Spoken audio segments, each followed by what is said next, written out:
Well, one of the proposals, of course, is for a commissioner that will oversee human rights and the rule of law. What do you foresee that this commissioner will do that is different from what they're doing at the moment?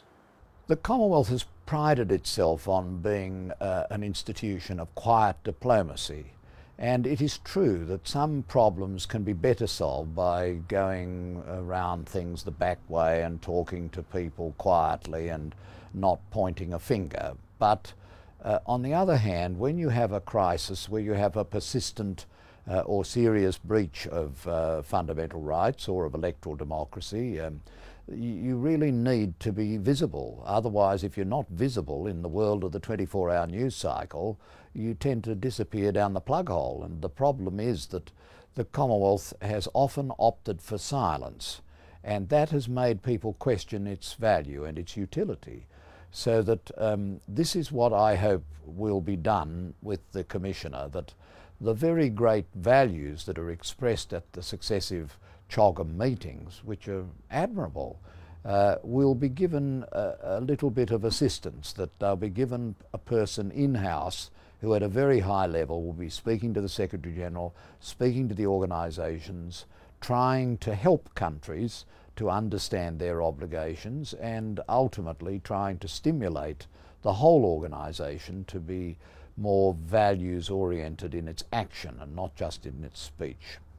We've seen these very well-worded communiques at the end of each CHOGM underlying the values and the ideals of the organisation, but that seems to be distinct from what we see happening in practice. In many Commonwealth countries we have these human rights abuses. I mean, isn't it a frustrating process for you to try and bridge those two things? Well, I'm glad you think that the documents are well worded. Actually, I think the EPG thought that some of them were very secretariat speak, and they didn't really say things very briefly and very clearly. But it is true. Take Australia. I mean, we're not perfect in human rights terms. Take our dealing with the issues of refugees. We're on both sides of major political politics in the country. We've really taken steps which seem to be in negation of the duties we've assumed under the Refugees Convention by sending people who come here for asylum away. Now, that's the type of thing that I could envisage the Commissioner for Democracy, the Rule of Law and Human Rights might be having a few things to say.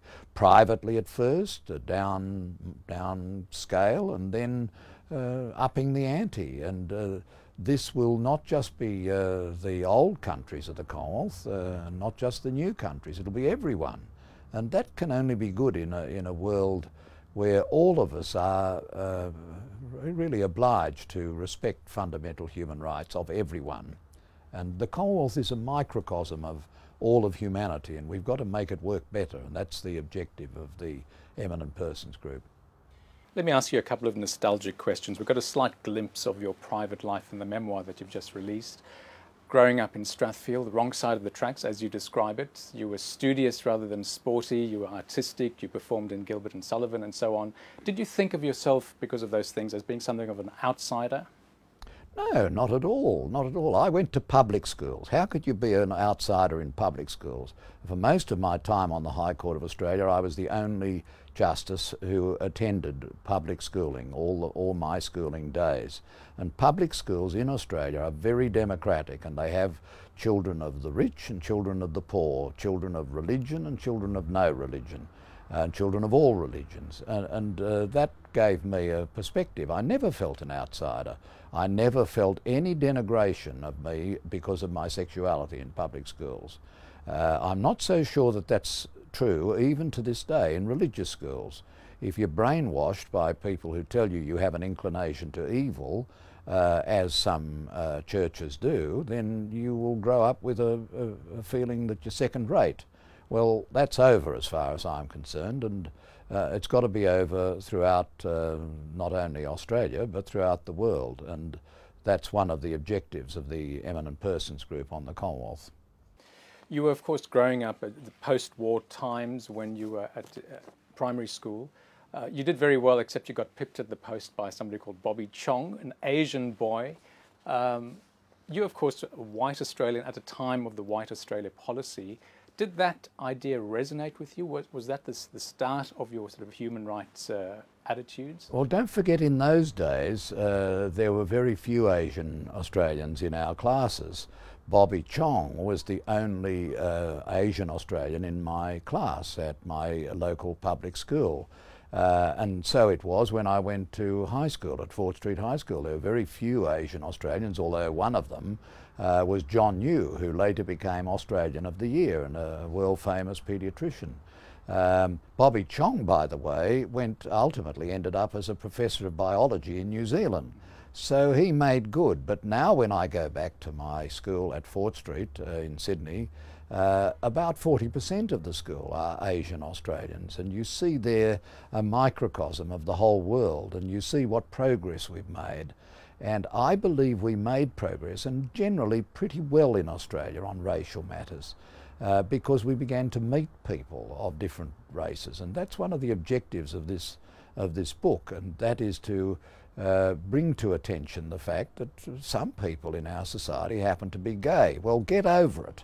It's like being left-handed, and it's not a big deal, and any denigration or bullying of people at school has got to stop, and second-class citizenship is a kind of sexual apartheid, and that, I hope, is a message that we can get over to the heads of government of the Commonwealth. They hate racial discrimination. The Commonwealth was a great leader in the struggle against apartheid and against discrimination on the ground of race. Well, we've got to have similar strength of resolve on the basis of gender and on the basis of sexuality or other immaterial ground. And I think we'll get that in due course, but we can help it along. You, of course, have been with your partner, Johan van Vleuten, for over 40 years. You write about one occasion phoning him up from London and proposing marriage. You didn't in the end get married, but can you talk to us about the importance of marriage equality and what it means to you personally? Well, I was at a conference in London, which was the first time I'd attended. It was in the 1990s, on the question of same-sex marriage, and it was a very new idea then from the Netherlands. And of course he is from the Netherlands, so I thought, well, I'll ring him up and see what he thinks about this. And it was the middle of the night, and he thought that I might be a little bit intoxicated at the time. And we're not absolutely sure that if there were marriage, we would get married. After all, after 42 years, it's getting a bit late in our elopement to be tying the knot, and we don't really feel a need of it. We've been tested in the fire, and we've come through with flying colours, I think, as a relationship. But should it be there? Of course it should be there. It should be there for everybody who's willing to accept the privileges and the duties. And for young people, it's quite important, as I've discovered in recent years, to have an affirmation and have a commitment. And it's interesting to me to see that the Conservative Prime Minister of the United Kingdom, David Cameron, announced last week that he was going to ensure that legislation to this effect was introduced before the term of the present coalition government in the UK is up in 2015, because he said this is in the interests of society, it's in the interests of a conservative view of society to have the commitment and to have people affirmed and respected as full citizens. So of course it should be there, and it will be when a few people get over it and get used to it, and that will happen, and it won't take too much time, I don't think.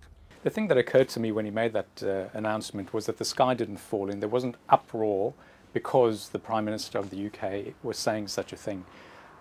Do you think, given your past experiences and the long history of civil rights struggles here and elsewhere, and you refer to the Wolfenden Report and the Kinsey research and so on, that we'd be having this kind of debate today? Did I think that we'd have that debate when I was in my teenage years? No, I didn't think so. I didn't think that would happen in such a relatively short time in the space of history. But that's the lesson of today. Things happen much more quickly, and they happen because I think human beings are genetically programmed to reject irrationality and to have attitudes of hatred or prejudice against people because of their sexual orientation is just plain irrational, and therefore in our country especially, it's surprising to me that the major political parties, including the Coalition, which is a party for individual freedom and for conservative values, have been so backward on this matter. We used to be one of the great inventive countries in terms of law and social policy in Australia. Well, now we're rather lagging behind. I once heard the acclaimed South African MP and activist Helen Suzman saying that when she retired after 36 years in Parliament, that retirement was really a joke because she was busier than ever. From what you tell me, it's a similar story for you. I've never been so busy in my life. I used to have contempt for old codgers who would say that. But the fact is, mediations here, international conferences there, UN bodies that I'm serving on, the Eminent Persons group, and lots of other things. And occasionally I have my partner saying, come home and smell the roses. I'm still trying to learn to do that. But it's true, there's plenty to do, and I've got a good 20 years. My father's 95 and he just got his driver's license again, so postpone the state funeral. I'm around for a while. Would you think about some kind of formalised public role for yourself?